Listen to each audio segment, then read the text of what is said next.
హరే కృష్ణ, జై శ్రీరామ్. మనం ఒక విషయాన్ని ఆలోచించవలసిన అవసరం ఉందని అనిపించి ఇక్కడ ఉండే నలుగురైదుగురు అనుకుంటున్నాం. అదేమిటంటే హైదరాబాద్లో జిహెచ్ఎంసి అని, విజయవాడలో విఎంసి, ఇలా చాలా చోట్ల ఈ మున్సిపాలిటీ మున్సిపల్ కార్పొరేషన్ ఉద్యోగులు ముఖ్యంగా పారిశుద్ధ్య కార్మికులు అని పేరు పెట్టారు. ఈ పారిశుద్ధ్య కార్మికులు చెత్త కలెక్ట్ చేయడానికి ఇళ్ళకొస్తారు. ఇలా కలెక్ట్ చేయడానికి వచ్చినప్పుడు పిల్లలు అమ్మా చెత్త అంకులు వచ్చాడు అంటుంటాడు. చిన్నవాడు, వాడికి తెలియదు. ఏదో వీడియోలో చూసాం వాళ్ళ అమ్మ అలా అనకూడదు నాన్న అని చెప్పింది. ఈ టాపిక్ ఎందుకు చెప్తున్నాం అంటే మనం ఇలా కూర్చున్నాం, ఇప్పుడు కుర్చీలో ప్రశాంతంగా కూర్చొని మాట్లాడుకుంటున్నాం. పని ఆవిడ వచ్చి వెళ్ళిపోయింది, తుడిచి మాపు పెట్టి వెళ్ళింది. అందుకే సాపుగా ఉంది, కూర్చున్నాం, బాగానే ఉంది. ఒకవేళ పని ఆవిడ రాలేదు, మనం తుడుచుకుంటాం. నిన్న మధ్యాహ్నం ఇక్కడ పడుకున్నానండి, లేచాక నేను తుడిచాను, పర్లే ఇల్లు. కానీ వీధి నువ్వు శుభ్రం చేయగలవా? ఊరు నువ్వు చేయగలవా? సిటీ నువ్వు చేయగలవా? డాక్టర్లు అప్పుడప్పుడు సమ్మె చేస్తుంటారు, ఉద్యోగులు సమ్మె చేస్తుంటారు, వ్యాపారస్తులు సమ్మె చేస్తుంటారు, అయినా ప్రపంచం నడుస్తుంది. పారిశుద్ధ్య కార్మికులు చేస్తే గంట కూడా ఒక రోజు కూడా స్తంభించిపోతుంది. సో మరి వాళ్ళు నెత్తి మీద చెత్తబుట్ట పెట్టుకుంటున్నారు కాబట్టి నువ్వు తిరుగుతున్నావు. మరి వాళ్ళని నువ్వు ఎలా చూడాలి? How you must respect. నా పరిధిలో నేను ఎప్పుడన్నా వాళ్ళు కనబడితే 100-500 ఇస్తా. వాడు తక్కువడు కాదు, వాడు లేకపోతే నువ్వే తుక్కులోకి వెళ్ళిపోతావు. వాళ్ళు తక్కువలు కాదు, నువ్వే తక్కువ. సాఫ్ట్వేర్ ఎంప్లాయీస్ మానేశారండి వాళ్ళు ఉద్యోగం చేయడం, పర్లేదు, సొసైటీ నడుస్తుంది. ఇంకెవరో మానేశారు, నడుస్తుంది. వీళ్ళు లేకపోతే నడుతుందా? గుడికి అర్చకుడు ఎంత ముఖ్యమో ఊరికి పారిశుద్ధ్య కార్మికులు అంత ముఖ్యం. ఎందుకంటే గుళ్ళో పూజారి మంత్రం, పూజ, హోమం చేసి మనసులో చెత్త తీయడానికి కారకుడు అవుతాడు. వీళ్ళు డైరెక్ట్ కనబడేది తీస్తారు. అయితే అసలు బతకగలవా? కాబట్టి వాళ్ళు ఏదో తక్కువ, నువ్వేది ఎక్కువ అంటే నువ్వే సొంటగాడి.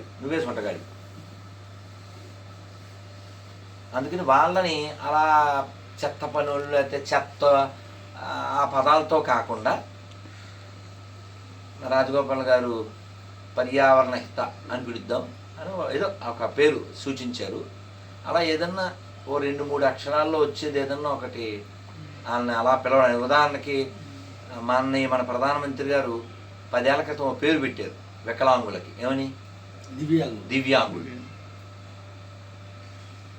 వికలాంగులు అంటే వికలమైన అంగం కలిగిన వారు. వాళ్ళ మనసు ఇంకా బాధపడుతుంది కదా.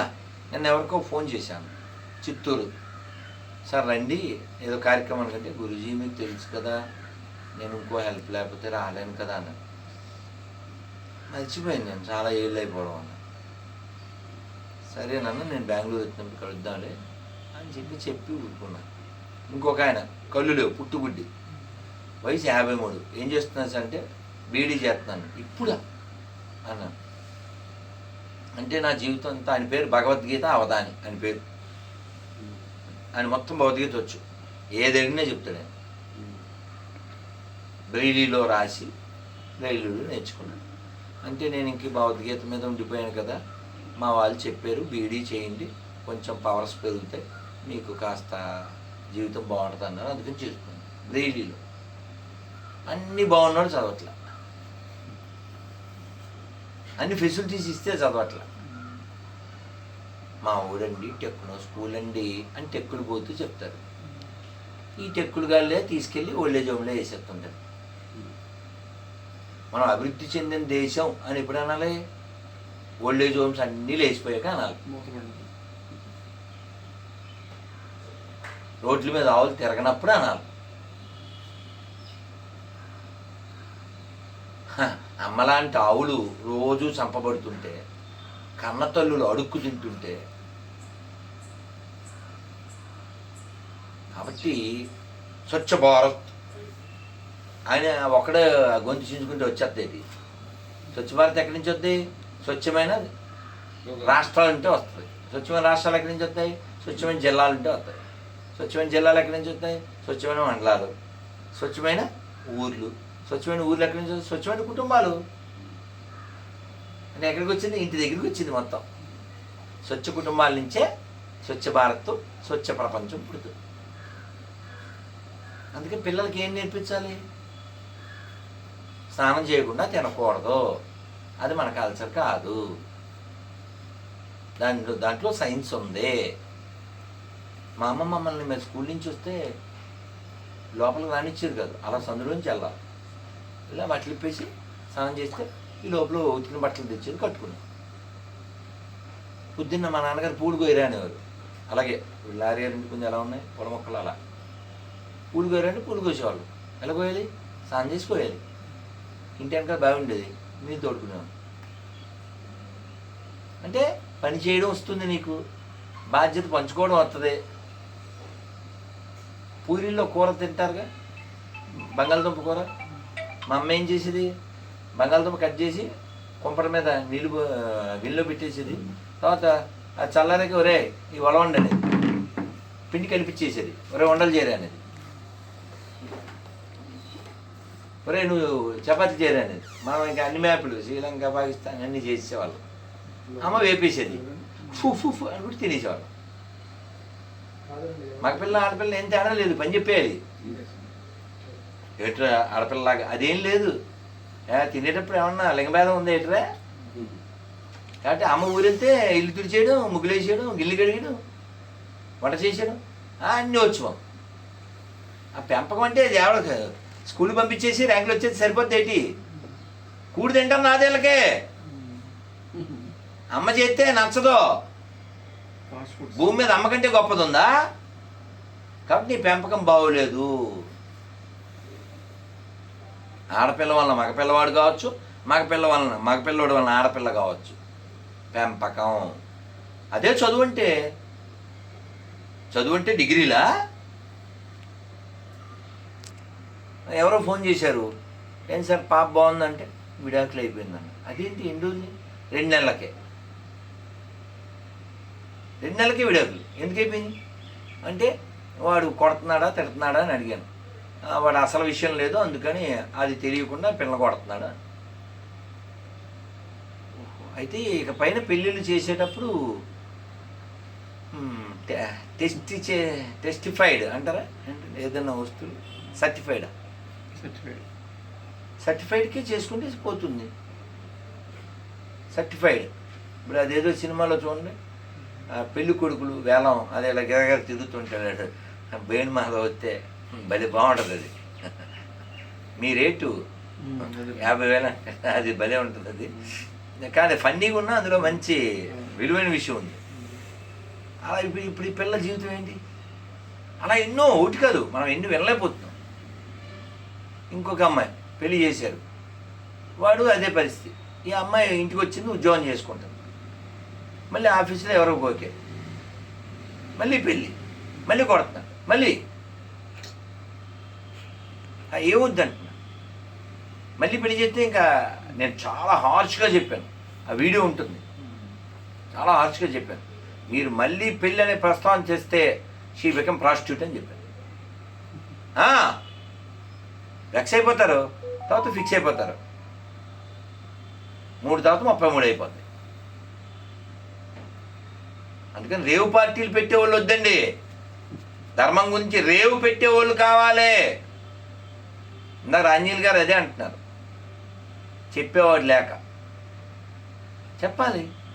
గుళ్ళో డబ్బులు ఉండేలోనే వేయవల్లో ఈ బోర్డు పెడతారు పొరంబోకులు. అంతేగాని దేవద్రవ్యం తింటే నువ్వు కుక్క పడతావు, రామాయణం ఉత్తరకాండ చెప్పచ్చుగా.